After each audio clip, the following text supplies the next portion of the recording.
Dear learners, I am Dr. Arvind Kumar Yadav, HOD in Faculty of Commerce in Government PG College, Badalpur. Today's topic is communication services. All of us know that man is a social animal.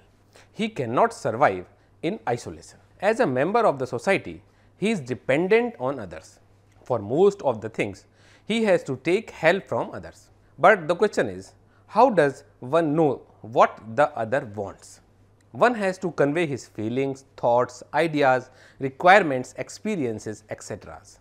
to another in such a way that the latter understands those correctly. The same thing happens with business also. It provides information to the customers, government, owners and employees etc. and at the same time receives information from them. In this lesson, let us know how people convey their feelings, thought, ideas, messages etc. So, dear learners, let us start from meaning of communication. Every day, you talk to the members of your family, friends and relatives on various matters. You receive letters from your friends and relatives on different occasions. You also reply to their letters. Sometimes, to convey urgent messages, you send telegrams or make telephone calls. In this process, you are able to share the informations with others. Similarly, they also share their experiences with you. You must have observed that in an office, the officer rings a bell to call the attendant.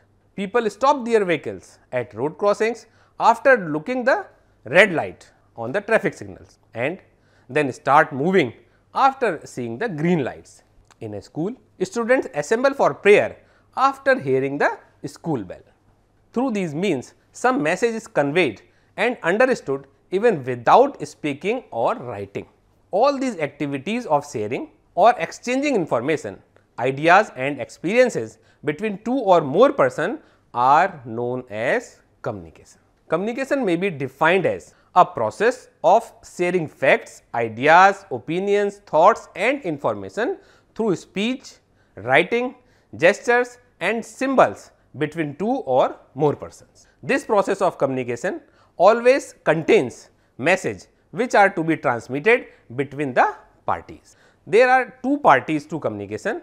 One is sender who sends the messages and the other is receiver who receives it. Generally, the process of communication is said to be complete when the receiver understands the message and gives the feedback or response. At road crossing, red light of the traffic signal sends the message to stop the vehicle. When people stop their vehicles by seeing red light, it is the feedback or response.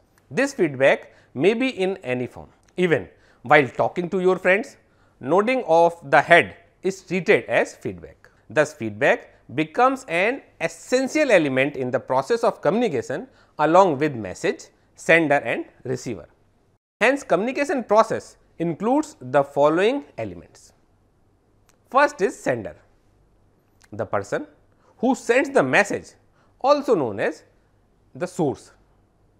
Receiver, the person who receives the message. Message, subject matter of communication. It may contain facts, ideas, feelings or thoughts. Feedback, receiver's response or reaction or reply to the message which is directed towards the sender. For sending the message to the receiver or getting the feedback from the receiver, we need a medium which is called as a medium or means of communication.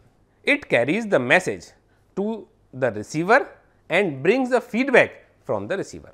So, dear learners, after meaning of communication, we move to the types of communication. When we talk to others or write to them, communication takes place between us. But for such a communication, language is communication with the help of words known as oral or verbal communication is made through words spoken. Communication through spoken words is known as oral communication, which may be in the form of lectures, meetings, group discussions, conferences, telephonic conversations, radio message, etc. In written communication, message is transmitted through written words in the form of letters, memos, circulars, notices, reports, manuals, magazines, handbooks, etc. Written communication may be visual, oral or gestural. Sometimes you look into some pictures, graphs, symbols, diagrams, etc. and some forms of written visual communication. For example, the traffic policeman showing the stop sign, a teacher showing a chart of different animals are visual communication. Bells, whistles, buzzers, horns, etc. are also the instruments through which we can communicate our message. Communication with the help of these types of sounds is called oral communication. For example, the bell used in school and colleges to inform students and teachers about the beginning or end of periods. Siren used in factories to inform the change of work shift of the workers are examples of oral communication. Communication through the use of various parts of human body or through body language is termed as gestural communication. Saluting our national flag, motionless position during the signing of national anthem, waving of hands, nodding heads, showing anger on face, etc. are the examples of gestural communication. Dear learners, now let us move on means of communication. There are various ways through which we communicate with each other. These may be called as the means of communication. In face-to-face contact, we use different parts of our body or we directly talk to others while communicating our messages. Where face-to-face communication is not possible, we take the help of some other means through which we usually convey our messages. For example, we may use letters to convey written messages, talk to others over telephones, send telegrams and use various other modern machines like computers, fax machine, etc. to communicate our messages. The means to use in our communication process depend upon the purpose of communication. For example, to send any urgent message, we generally use telephone. For any other important matter for which a written document is required, we use letter, telegram, fax, etc. Nowadays, modern technology has given us a wide option to choose the means according to our requirement and liking.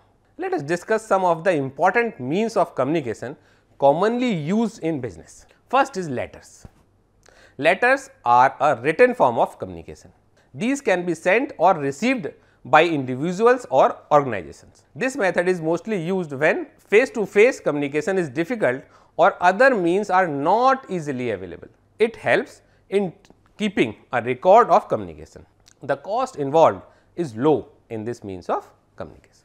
Second one is telegram. It is also a form of written communication by which messages can be sent quickly to distant places. It is generally used when there is an urgency of communicating any important message. It transmits message much faster than ordinary postal mail.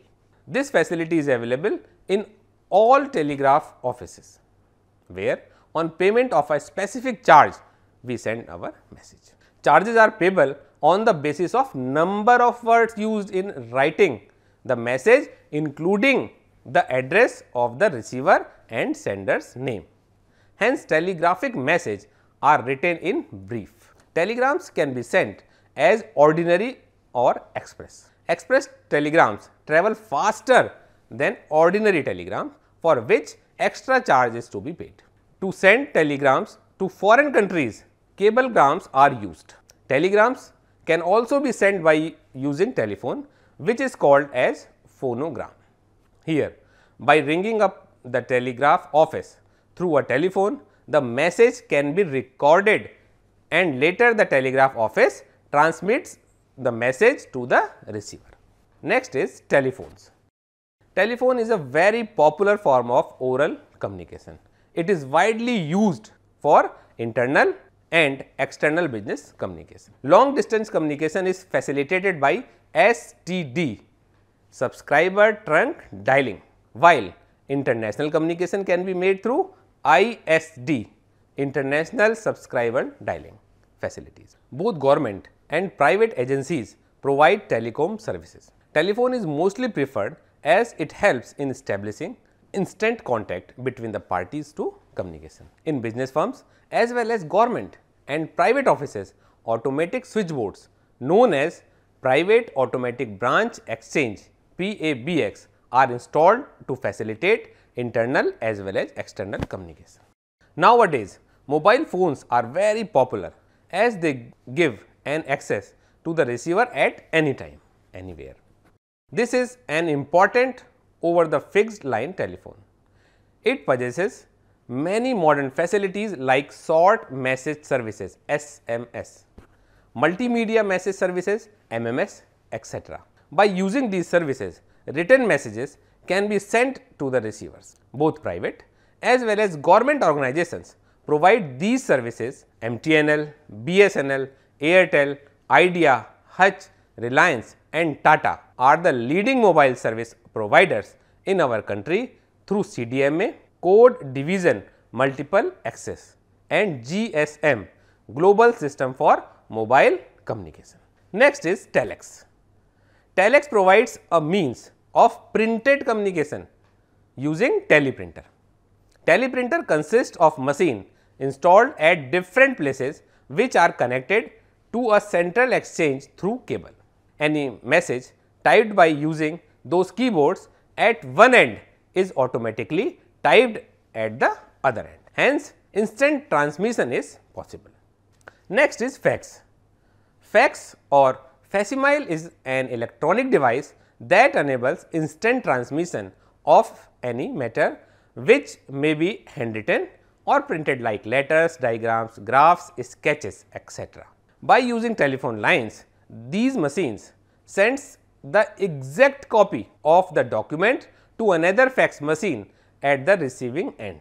For sending any message, the documents on which message, diagrams or drawing is typed or drawn has to be put in the fax machine, and the fax number, a telephone number of the other party has to be dialed. Then the fax machine at the receiving end will instantly produce the replica of the matter. This is the most commonly used means of written communication in business. Email. Electronic mail, popularly known as email, is a modern means of communication.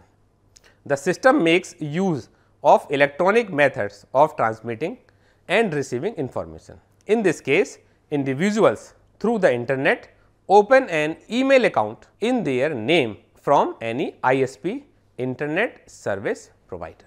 Then letter, messages, pictures or sounds can be sent through their computer to the email accounts of other individuals. Whenever the other person will access his email account, he receives the message. The information is communicated audio visually and the process is extremely fast. The method is gaining popularity with increased use of internet among the users. Voicemail. It is a computer based system for receiving and responding to incoming telephone calls. The individuals can also record their message through voicemail. The receivers at their own convenience can get the message from the machines and take action accordingly.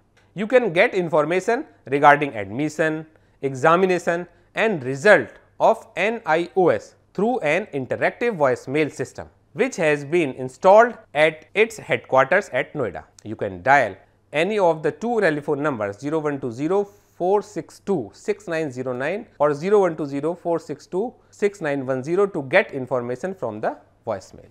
Teleconferencing.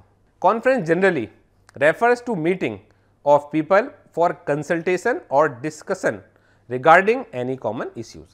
Teleconferencing is a system through which people interact with each other without physical sitting in front of others. People can hear the voice and see the picture of others and also respond to their queries even if sitting in different countries. It requires the use of modern electronic devices like telephone, computers, television, etc. For every teleconferencing, a central controlling unit is required that facilitates the entire process of communication. There are two different types of teleconferencing, one audio conferencing and the other is video conferencing.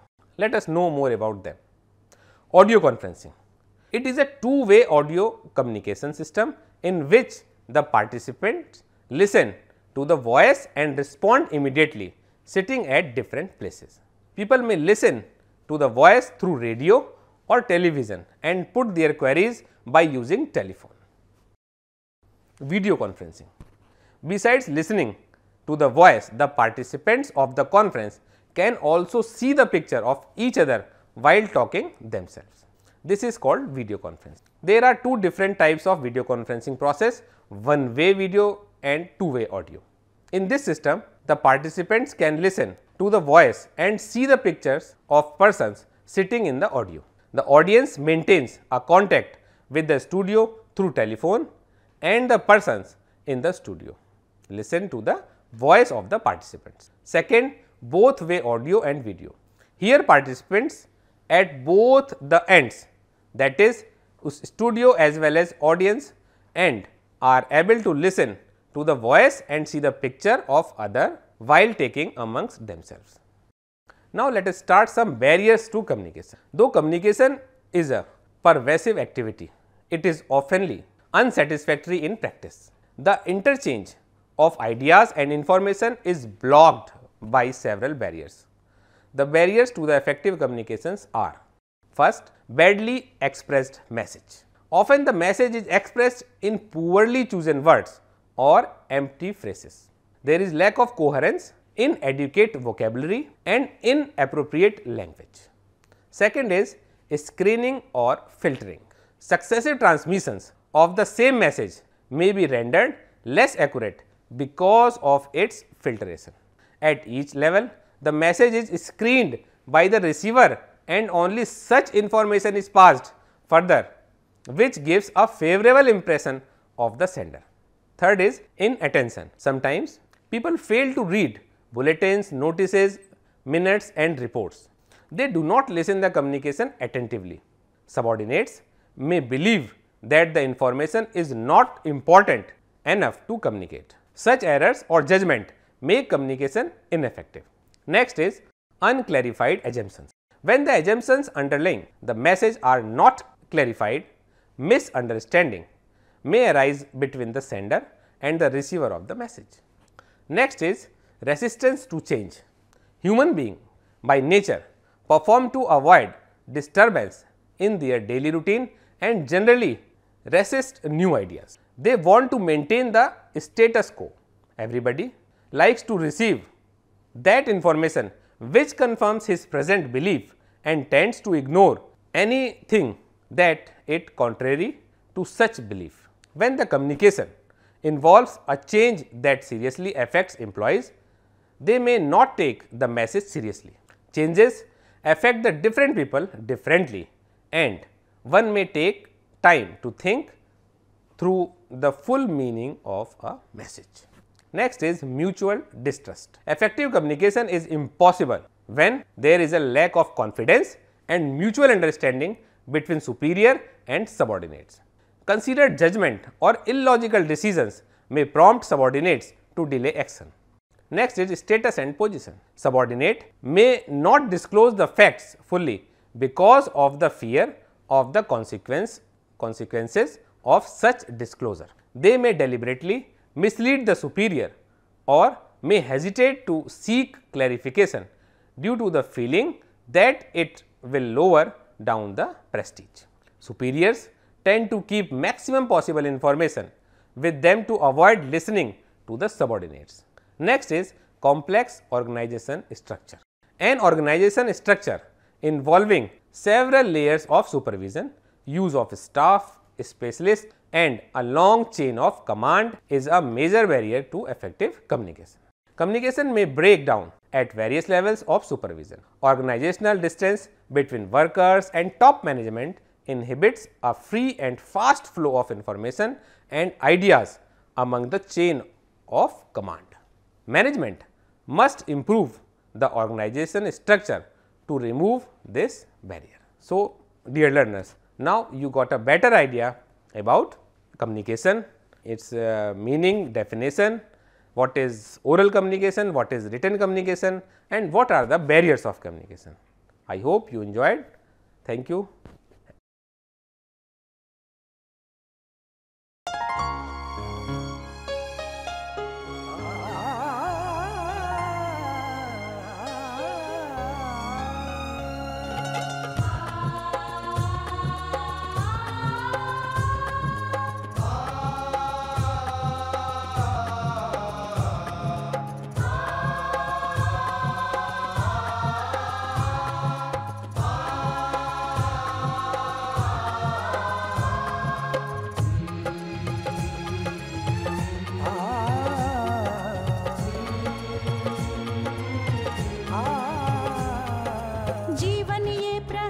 प्रकाशित करने, राहों को आलोकित करने।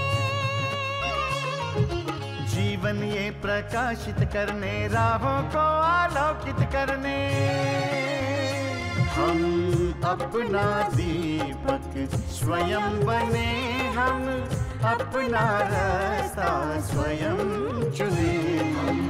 अपना दीपक स्वयं बने, हम अपना रास्ता स्वयं चुने। जीवन ये प्रकाशित करने, राहों को आलोकित करने।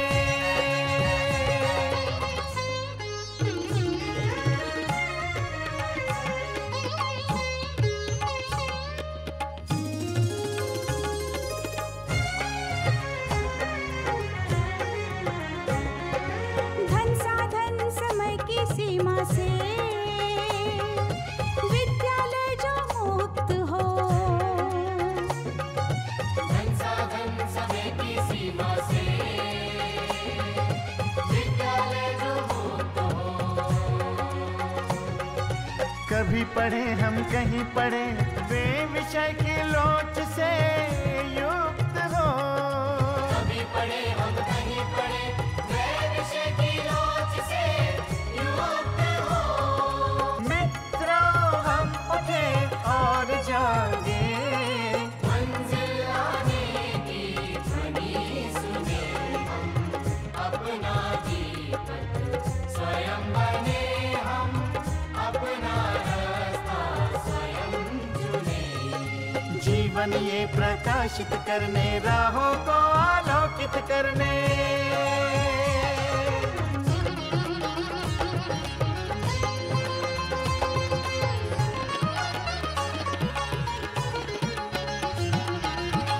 राष्ट्रीय मुक्त विद्यालय का है द्वार खुला सबकी खातिर।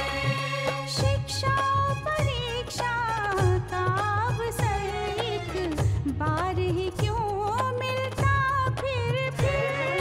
शिक्षा और परीक्षा का अवसर एक बार ही क्यों मिलता फिर। दुनिया में इसके केंद्र बात, कोई मन चाहा केंद्र चुने।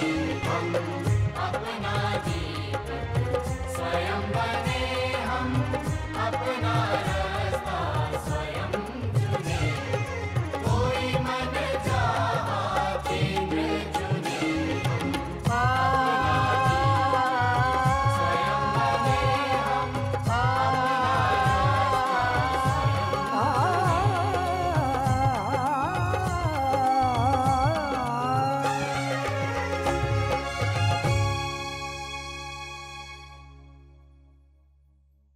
हिंदुस्तान के हर कोने में नौजवानों के पास प्रतिभा है, उन्हें अवसर चाहिए। NIOS देता रहा है युवाओं को अवसर आगे बढ़ने का। NIOS से पढ़ने वाले इन युवाओं ने किया है संस्थान को गौरवान्वित। दिव्यांगों ने बन के दिखाया है सबल और आत्मनिर्भर। NIOS के साथ आप भी जुड़िए NIOS के संग।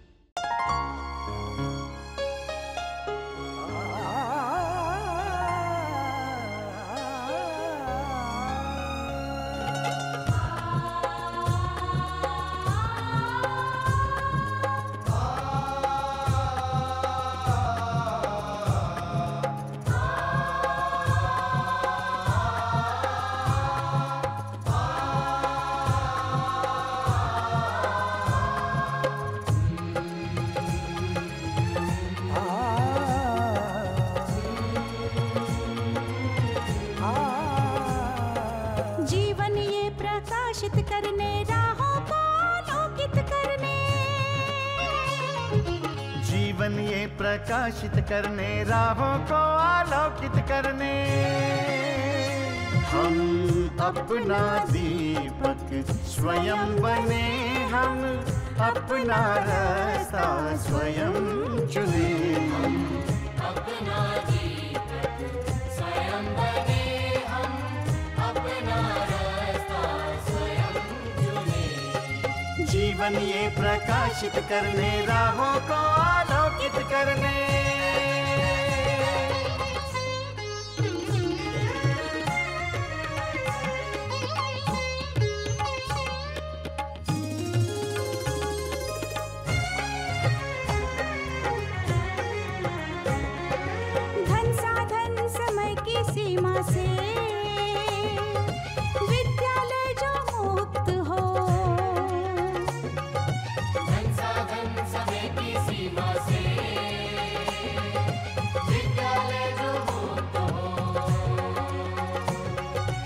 कभी पढ़े हम कहीं पढ़े वे विषय की लोच से युक्त हो।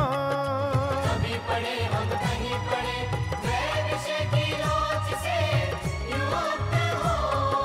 मित्रों हम उठे और जागे, मंजिल आने की ध्वनि सुने हम, अपना दीपक स्वयं बने हम, अपना रास्ता स्वयं चुने। जीवन ये प्रकाशित करने, राहों को आलोकित करने।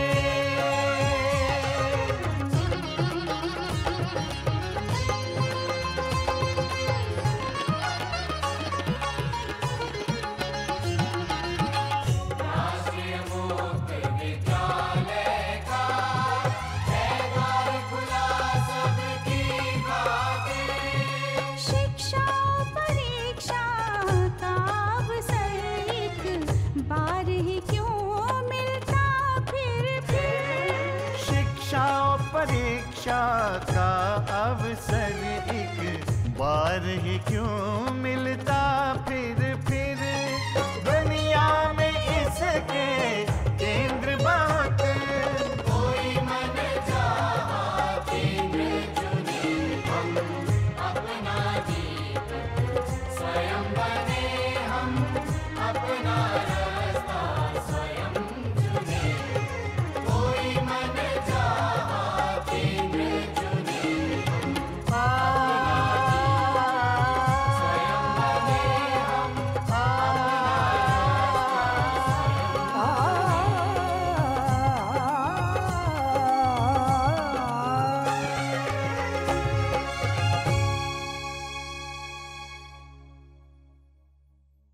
हिंदुस्तान के हर कोने में नौजवानों के पास प्रतिभा है, उन्हें अवसर चाहिए। NIOS देता रहा है युवाओं को अवसर आगे बढ़ने का। NIOS से पढ़ने वाले इन युवाओं ने किया है संस्थान को गौरवान्वित। दिव्यांगों ने बन के दिखाया है सबल और आत्मनिर्भर। NIOS के साथ आप भी जुड़िए NIOS के संग।